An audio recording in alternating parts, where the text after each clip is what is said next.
I really wanted to learn tap dancing because I saw a lot of Shirley Temple movies, but there was no tap dancing teacher. So my mother, she could see that I wanted to perform. So she found out, there were elocution contests. So I would learn pieces, like the Gingham Dog and the Calico Cat, and I would enter contests where I did well. So that was my first encouragement and my first brush with performance. I had just adored opera, which was very unusual at my age. But there was a thing called the Metropolitan Opera broadcasts, and I discovered them when I was about 11 years old. And I used to make everybody in the house on a Saturday afternoon go out or be terribly quiet while I listened to the opera. So I was allowed that permission, and it sparked all the creative ideas that I had. I would imagine what the sets looked like, and I would imagine what the action would be like. And I wasn't that interested in the music. It was the idea of a theatrical performance going on. So that was a big part of it, and maybe the genesis of a lot of ideas about doing things involved with the theater. I loved reading, I loved writing, and from very early stages, probably late elementary school, early junior high school, wrote poetry. Think how unusual that is in those days, maybe more than today, that some geeky little 15 or 16-year-old boy would get up and tear a passion to tatters in front of his snarling schoolmates, When I was in junior high, I played Joe in Little Women, and I had a really good experience. I remember thinking, I think I'll major in drama when I go to college. And that was junior high, so that was quite young, 13, 14. So when I announced to my family that I'd really like to be an actor, and the shock waves had settled down, I said, well, okay. If you're going to do that, then perhaps you should find something that you could fall back on if it doesn't work out. And I thought, well, okay, if this is. So I discovered that I could take a lot of drama classes in Edmonton at the university if I enrolled in education, which is what I did. When we came to town, we were still at the motel, and I was reading the newspaper and writing down places to go look at to live. And I saw this thing about the Calgary Allied Arts Center, which sounded like it was something I would be interested in. So I went and joined and paid my membership before we got a place to live. And then when we did get a place to live, I went down and talked to the director and said, I could teach drama classes on Saturday if you need anybody. Cindy and I got married and had a child on the way. And through our Canadian connections, we found out that the only place in North America, I think, not just in the US, but in Canada, where you could actually start teaching school and earning some money, even though you hadn't finished your degree, was Alberta. I got a teaching job in Hanna, Alberta.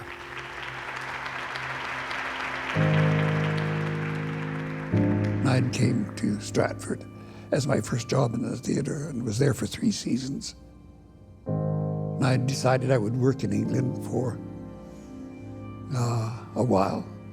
Got a job in a touring company with Laurence Olivier. Did a year of rep, and there was just good training in England. And then I thought, I don't think I know anything about acting. I have a lot of good training in speech and in voice and in movement and theater history and interpretation, but I don't know how to do it really, other than by just pure imitation of people that I admire.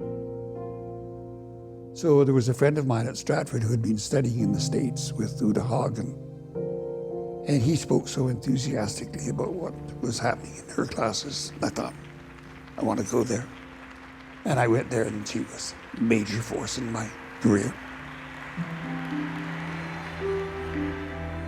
Don Boy's got an old movie theater on First Street, the old Isis, and he made it into the Musicians and Actors Club in the basement, which was just a place for musicians and actors to come and have a beer after performances.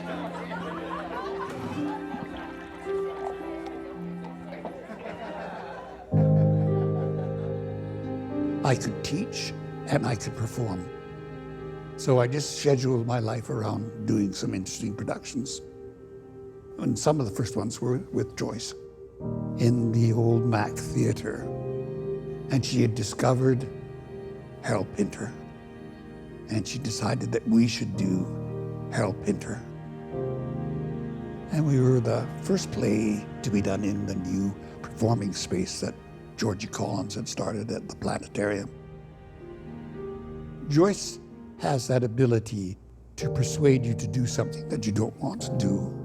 She has a kind of sweet innocence about her, about everything is possible if you just do it. Everything is possible if you just do it. I was adjudicating for the provincial high school festival, and they asked me to go down to Hannah. So I went to Hannah, and on came this young troupe of junior high school kids. Wonderful.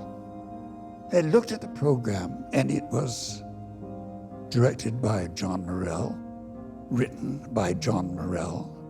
I'd met the festival organizer, who was John Murrell, and I thought, okay.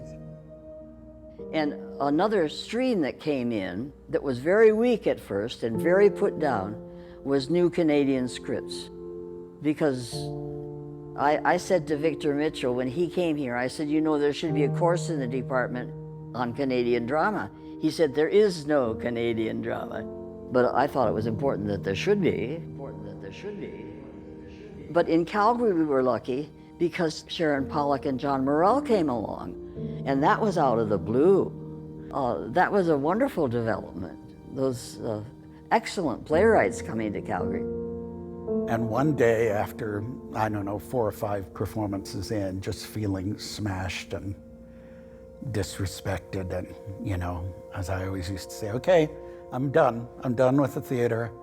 I was leaving, and on the way out of the theater, I met Sharon Pollock with students she had brought from the U of A to see the play. And she stopped me and she said, "You're the writer, aren't you?" And I thought, oh God, here it comes again. And I said, yeah. And she said, "John, this is what we should all be writing. What you're writing is what we should all be writing. We shouldn't be entertainers. We shouldn't be pandering to an audience or anything. We should be writing the stories that we feel and the stories we believe are important, whatever happens." That changed my life. I was described in the local review as a volcano of brilliance. I thought, it doesn't get much better than that, does it? That's obviously the zenith of your career, if you're a volcano. This article in the newspaper in Toronto, a little piece at the bottom of the entertainment that said, "Little Calgary housewife sweeps drama awards."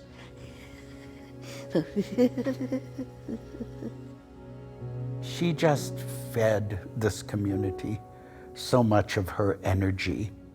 It was a great treat to have Joyce in the audience of anything, whether you were acting, directing, writing, you know, whatever it was, just to have her there and know that she would, at some point, usually that same night, have something to say to you, candidly, and that she valued any of us that were trying to make art.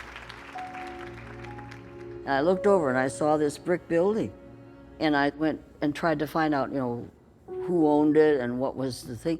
And I saw the demolition orders. They were ready to tear it down.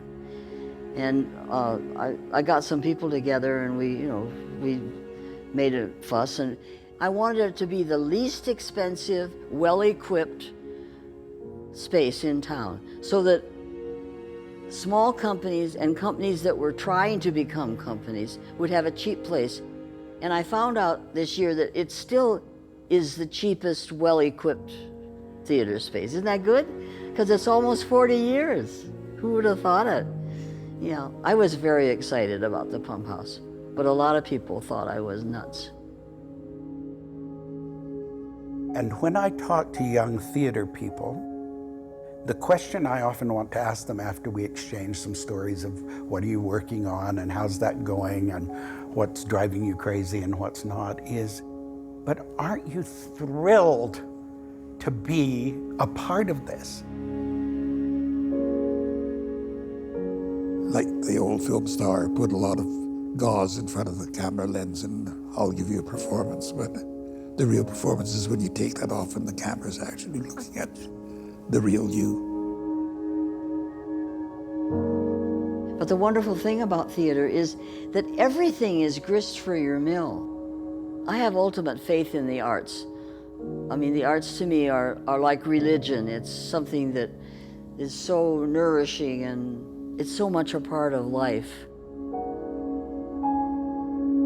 You brought something that you made.